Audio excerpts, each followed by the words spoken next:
ഈസിനോ കിച്ചണിലേക്ക് എല്ലാവർക്കും സ്വാഗതം. ഇന്ന് ഞാനിവിടെ വന്നിട്ടുള്ളത് ഒരു ചിക്കൻ മന്തിയുടെ റെസിപ്പി ആയിട്ടാണ്. കാണുന്നത് പോലെ തന്നെയാണ് ഇതിന്റെ ടേസ്റ്റും. സിമ്പിളായിട്ട് തന്നെ നമുക്ക് ഉണ്ടാക്കാനും പറ്റും.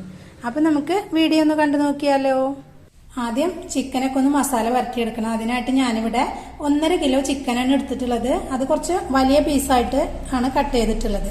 ഇത് നല്ലപോലെ കഴുകി വൃത്തിയാക്കി വെള്ളം വാർത്തിട്ട് ഇതുപോലെ ഒരു സ്റ്റിക്ക് കൊണ്ട് ഞാൻ നിറച്ചിങ്ങനെ കുത്തി കൊടുത്തിട്ടുണ്ട്. മസാലയൊക്കെ ഒന്ന് അതുമ്മ പിടിച്ച് കിട്ടാൻ വേണ്ടിയിട്ടാണ്. ഇനി ഇതിലേക്കായിട്ട് ഞാൻ 1 ടേബിൾ സ്പൂണ് മുളക് പൊടി ചേർത്ത് കൊടുക്കുന്നുണ്ട്.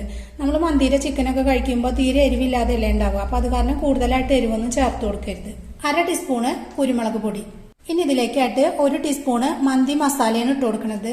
ഇനി മന്തി മസാല കയ്യിലില്ലാച്ചെങ്കിൽ നമ്മുടെ സാധാ ഗരം മസാല പൊടി ചേർത്ത് കൊടുത്താൽ മതി. 1/4 ടീസ്പൂണ് നല്ല ജീരകത്തിന്റെ പൊടി ചേർത്ത് കൊടുക്കുന്നുണ്ട്. ഒരു 1/4 ടീസ്പൂണ് പെരിഞ്ജീരകം ചേർത്ത് കൊടുക്കുക. ഞാനിവിടെ മാഗിയുടെ ചിക്കൻ സ്റ്റോക്കാണ് എടുത്തിട്ടുള്ളത്. ഇതില് 2 പാക്കറ്റാണ് ഉണ്ടാവുക. അപ്പൊ ഞാൻ ഒരു ചെറിയൊരു കഷ്ണം എടുത്തിട്ട് ചെറുതായിട്ട് ഇങ്ങനെ പൊടിച്ച് ചേർത്ത് കൊടുക്കുന്നുണ്ട്. അപ്പോൾ ഇതില് ഉപ്പുള്ളതാണ്. അപ്പൊ അതിനനുസരിച്ചിട്ട് ഉപ്പ് നോക്കിയതിന് ശേഷം വീണ്ടും ഇട്ട് കൊടുത്താൽ മതി. ഇനി ഞാനിവിടെ ഒരു പകുതി ചെറുനാരങ്ങയുടെ നീര് ഇതിൽ ചേർത്ത് കൊടുക്കുന്നുണ്ട്. ഒരു 3 ടേബിൾ സ്പൂണ് ഓയിൽ ഇതിലേക്ക് ചേർത്ത് കൊടുക്കുന്നുണ്ട്. വെജിറ്റബിൾ ഓയിലാണ് ഞാൻ എടുത്തിട്ടുള്ളത്. ഇനി ഇതിലേക്ക് ഞാൻ കുറച്ച് ഫുഡ് കളർ ചേർത്ത് കൊടുക്കുന്നുണ്ട്. ഇനി ഇത് നല്ലപോലെ തന്നെ നന്നായിട്ട് ചേർത്തെടുക്കണം. നമ്മൾ ഇതിൽ വേറെ ഉപ്പൊന്നും ചേർത്ത് കൊടുത്തിട്ടില്ല. ഈ മാഗിയില് ഉപ്പുണ്ടാവും. അപ്പൊ അതിന് ശേഷം നമ്മൾ ചേർത്തതിന് ശേഷം ഉപ്പ് കുറവുണ്ടെങ്കിൽ കുറച്ചുകൂടി ഉപ്പ് ഇതിൽ ചേർത്ത് കൊടുക്കണം. അപ്പൊ നന്നായിട്ട് തന്നെ ഇത് ചേർത്തെടുക്കാം. ചിക്കനൊക്കെ ചേർത്ത് വെച്ചിട്ടുണ്ട്. അപ്പൊ നോക്കുമ്പോൾ കുറച്ച് ഉപ്പിന്റെ കുറവുണ്ട്. അപ്പൊ ഈ സമയത്ത് കുറച്ച് ഉപ്പ് ചേർത്ത് കൊടുത്തിട്ട് വീണ്ടും ഒന്ന് നന്നായിട്ട് ചേർത്ത് വെക്കാം. ഇപ്പൊ നന്നായിട്ട് തന്നെ ചേർത്ത് വെച്ചിട്ടുണ്ട്. ഇനി ഞാനിവിടെ ഒരു അരമണിക്കൂർ ഇത് മാറ്റി വെക്കണം, ആ മസാലയൊക്കെ ഒന്ന് പിടിക്കാനായിട്ട്. ഇനി ഞാൻ വീഡിയോയ്ക്ക് വേണ്ടിയിട്ട് ഒരു കളർ കുറച്ച് ചേർത്തുന്നത് മാത്രം. നമ്മൾ വീട്ടിലൊക്കെ ചെയ്തെടുക്കുമ്പോൾ കളറിന്റെ ഒരു ആവശ്യമില്ല. അപ്പൊ ഇത് കുറച്ച് സമയം കഴിഞ്ഞിട്ട് ഉണ്ടാക്കണമല്ലോ. ഇനി ഞാനിവിടെ നീളത്തിലുള്ള നമ്മുടെ ബസുമതി അരിയാണ് എടുത്തിട്ടുള്ളത്. ഇനി ഇത് നല്ലപോലെ കഴുകിയിട്ട് കുറച്ച് വെള്ളം ഒഴിച്ച് വെക്കാം. അപ്പൊ നന്നായിട്ട് കഴുകിയിട്ടുണ്ട്. ഇനി ഇത് കുതിരാനുള്ള ആവശ്യത്തിനുള്ള വെള്ളം ഒഴിച്ച് വെച്ചിട്ട് ഇത് ഒരു അരമണിക്കൂർ മാറ്റി വെക്കാം. അപ്പൊ അരമണിക്കൂർ കഴിഞ്ഞിട്ടുണ്ട്. ഇനി നമുക്ക് ചിക്കനൊക്കെ ഒന്ന് വറുത്തെടുക്കാനായിട്ട് ഞാനിവിടെ ഒരു വലിയൊരു കടായിയാണ് വെച്ചു കൊടുത്തിട്ടുള്ളത്. അത് ഈ ചിക്കൻ വറുത്ത അതിൽ തന്നെയാണ് നമ്മൾ ചോറൊക്കെ ഇട്ട് കൊടുക്കുന്നത്. അപ്പൊ അതുകൊണ്ടാണ് ഞാൻ കുറച്ച് വലിയതായിട്ട് എടുത്തിട്ടുള്ളത്. ഇനി ഇതിലേക്ക് ഞാൻ ആവശ്യത്തിനുള്ള കുറച്ച് ഓയിൽ ഒഴിച്ചു കൊടുക്കുന്നുണ്ട്. ഓയിലൊക്കെ ഒന്ന് ചൂടായിട്ടുണ്ട്. അപ്പൊ നമുക്ക് ഓരോ ചിക്കനായിട്ട് ഇതിലേക്ക് ഇട്ട് കൊടുക്കാം. ഈ നന്നായിട്ട് കൂട്ടി വെക്കരുത്, ഒരേ അളവിൽ തന്നെ വെച്ചു കൊടുക്കണം.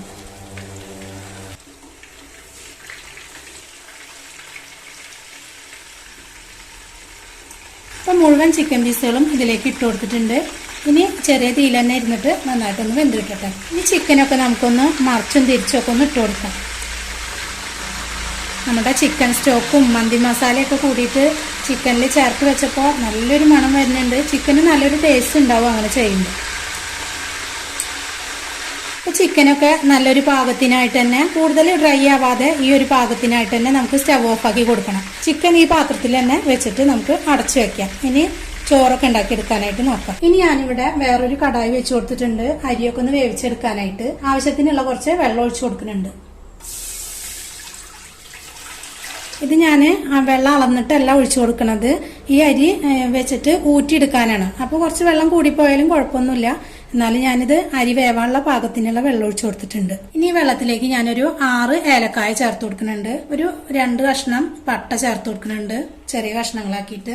6 ഗ്രാമ്പൂ. ഇത് കുറച്ച് പൊടിക്കാത്ത കുരുമുളകാണ്, അത് കുറച്ച് ചേർത്ത് കൊടുക്കുന്നുണ്ട്. പിന്നെ ഞാനിവിടെ ഒരു ഉണക്കനാരങ്ങ എടുത്തിട്ടുണ്ട്. അപ്പൊ നിങ്ങളുടെ കയ്യിലുണ്ടെങ്കിൽ മാത്രം അത് ചേർത്ത് കൊടുക്കുക. പിന്നെ ഞാനിവിടെ 2 ചിക്കൻ സ്റ്റോക്കാണ് എടുത്തിട്ടുള്ളത്. അത് റൈസിൽ ഇടുമ്പോഴാണ് അതിന്റെ ആ ഒരു ടേസ്റ്റും കിട്ടുള്ളൂ. അപ്പൊ അതിങ്ങനെ പൊടിച്ച് ചേർത്ത് കൊടുക്കുന്നുണ്ട്. ഇതിൽ ഉപ്പുള്ളതാണ്, എന്നാലും നമ്മൾ ഉപ്പിട്ട് കൊടുക്കണം. ഇനി വെള്ളമൊക്കെ നന്നായിട്ട് തിളച്ച് വരട്ടെ. അതിനുശേഷം അരി ഇട്ട് കൊടുക്കാം. അപ്പൊ വെള്ളമൊക്കെ ഒന്ന് തിളച്ച് വരുന്നുണ്ട്. ആ സമയത്ത് നമ്മൾ മാറ്റി വെച്ച അരി വെള്ളം വാർത്തത് ഇതിലേക്ക് ഇട്ട് കൊടുക്കാം. ഇനി ഇതൊന്ന് അരി നന്നായിട്ട് തിളയ്ക്കുന്നത് വരെ ഒന്ന് അടച്ചു വെച്ച് കൊടുക്കാം. ഇപ്പൊ അരിയൊക്കെ ഒന്ന് തിളച്ച് വന്നിട്ടുണ്ട്. ഇനി നമ്മൾ മൂടി വെച്ച് കൊടുക്കേണ്ട ആവശ്യമൊന്നുമില്ല. ഇനി ഇതിലേക്ക് ആവശ്യത്തിനുള്ള കുറച്ച് ഉപ്പ് ചേർത്ത് കൊടുക്കാം. ഇനി ഇതൊന്ന് ഉപ്പ് ഇല്ലേ എന്നുള്ളത് ഒന്ന് നോക്കണം. അതിനുശേഷം വീണ്ടും ഇട്ട് കൊടുത്താൽ മതി. ഇപ്പൊ പാകത്തിനുള്ള ഉപ്പായിട്ട് തന്നെ കിട്ടിയിട്ടുണ്ട്. ഇനി ഇതിലേക്ക് നാരങ്ങനീര് ചേർത്ത് കൊടുക്കാം. ഒരു പകുതി ചെറുനാരങ്ങയുടെ നീരാണ്. അപ്പൊ അരിയൊക്കെ ഒന്ന് ഒട്ടി പിടിക്കാതിരിക്കാൻ വേണ്ടിയിട്ട് നല്ലതാണത്. 4 ടേബിൾ സ്പൂണ് ഓയിൽ കൂടിയിട്ട് ചേർത്ത് കൊടുക്കുന്നുണ്ട്. ഈ അരി ഇനി മുഴുവനായിട്ടും വേവാൻ നിൽക്കരുത്, ഒരു 1/4 വേവ്, എന്നാലോ അരി വെന്തിരിക്കണം. ആ ഒരു പാകമാകുമ്പോഴാണ് നമ്മൾ ഇത് ഊറ്റിയെടുക്കേണ്ടത്. ഈ സമയത്ത് ഞാനൊരു 1/2 ടീസ്പൂണ് മന്തി മസാല ഇതിലേക്ക് ഇങ്ങനെ ചേർത്ത് കൊടുക്കുന്നുണ്ട്. അപ്പൊ നല്ലൊരു ഫ്ലേവറും കൂടി കിട്ടും. ഞാൻ ഇതിന്റെ മേലെന്ന് ഈ നാരങ്ങ അതുപോലെ ഈ പട്ടേനെ എടുത്തു മാറ്റുന്നുണ്ട്. ഇപ്പൊ അരിയൊക്കെ നല്ല പാകത്തിനായിട്ട് വെന്ത് കിട്ടിയിട്ടുണ്ട്. ഇനി ഇത് നമ്മൾ ചൂടോടെ തന്നെ ചിക്കന്റെ ആ ഒരു പാത്രത്തിലേക്ക് ഊറ്റിയിട്ട് കൊടുക്കാം. നേരത്തെ മാറ്റി വെച്ച ചിക്കനിൽ നിന്ന് കുറച്ച് ഓയിൽ ഞാൻ മാറ്റി വെച്ചിട്ടുണ്ട്. ഇത് റൈസിന്റെ മേലെ ഒഴിച്ചു കൊടുക്കാൻ വേണ്ടിയിട്ടാണ്. ഇനി ചോറ് ഇതിലേക്ക് ഇട്ട് കൊടുക്കാം. ഇപ്പൊ മുഴുവനായിട്ടും ചോറ് ഇട്ട് കൊടുത്തിട്ടുണ്ട്. ഇനി ചിക്കനിൽ നിന്ന് മാറ്റി വെച്ച കുറച്ച് ഓയിൽ ഇതിലേക്ക് ഒഴിച്ചു കൊടുക്കുന്നുണ്ട്. ഇനി ഞാൻ മന്തിക്ക് ഒരു കളർ കിട്ടാനായിട്ട് കുറച്ച് ഫുഡ് കളർ ഇതിൽ ചേർത്ത് കൊടുക്കുന്നുണ്ട്. മഞ്ഞ കളറാണ് ചേർത്ത് കൊടുക്കുന്നത്. റെഡ് കളർ വേണ്ടവര് കുറച്ച് റെഡ് കളറും ഈ സമയത്ത് ഒഴിച്ചു കൊടുക്കാട്ടോ. ഓരോ പച്ചമുളകായിട്ട് ഇതിലേക്ക് കുത്തി വെക്കുന്നുണ്ട്. ഇനി ആ ഉണക്കനാരങ്ങ ഇതിലേക്ക് ഒന്ന് വെച്ചു കൊടുക്കുന്നുണ്ട്. ഇനി ഇതിലേക്ക് ഒരു സ്മോക്കി ഫ്ലേവർ കൊടുക്കാൻ വേണ്ടിയിട്ട് ഞാനിവിടെ ഒരു ചെറിയൊരു പാത്രം ഇറക്കി വെച്ചു കൊടുക്കുന്നുണ്ട്. ഇനി ഞാൻ ഇതിലേക്ക് ചെറിയൊരു കഷ്ണം ചിരട്ട കത്തിച്ചതാണ് വെച്ചു കൊടുക്കുന്നത്. ഇനി ഞാൻ ഇതിലേക്ക് ഓയിൽ ഒഴിച്ചു കൊടുക്കും. ആ ഓയിൽ ഒഴിച്ച പാടെ തന്നെ നമ്മൾ ടൈറ്റ് ആയ ഒരു മൂടി വെച്ചിട്ട് ഇത് അടച്ചു കൊടുക്കണം. അപ്പോൾ പെട്ടെന്ന് തന്നെ അത് ചെയ്ത് കൊടുക്കണം. ഇനി ഇതിലേക്ക് ഞാൻ ഒഴിച്ചു കൊടുക്കുന്നുണ്ട്. ആ പുക വരുമ്പോൾ തന്നെ നമ്മൾ നന്നായിട്ട് അടച്ചു കൊടുക്കണം. 15 മിനിറ്റ് ഇങ്ങനെ തന്നെ നല്ല ടൈറ്റ് ആയിട്ട് ഇരിക്കട്ടെ. അതിനുശേഷം ചെറിയ തീയിൽ വേണം വെച്ചു കൊടുക്കാനായിട്ട്. ഇനി 15 മിനിറ്റിന് ശേഷം തുറന്നു നോക്കാം. 15 മിനിറ്റ് ആയിട്ടുണ്ടെന്ന് തുറന്നു നോക്കാം. ഇനി ഈ പാത്രം ഒന്ന് എടുത്തു മാറ്റാം. ഈ പച്ചമുളകൊക്കെ ഒന്ന് മാറ്റി വെക്കാം, നാരങ്ങ. ഇനി ചോറിനെ ഒന്ന് മേലെന്ന് മാറ്റിയിട്ട് ചിക്കൻ അടിയിൽ നിന്ന് എടുക്കണം.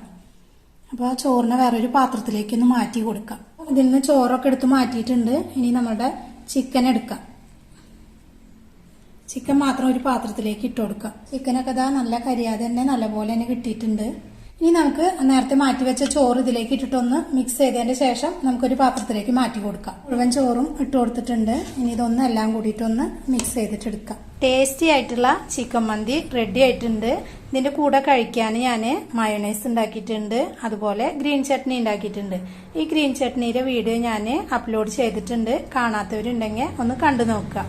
അപ്പോൾ നിങ്ങൾ ഇതുപോലെ ഉണ്ടാക്കിയിട്ടില്ലെങ്കിൽ എന്തായാലും ഒന്ന് ഉണ്ടാക്കി നോക്കുക.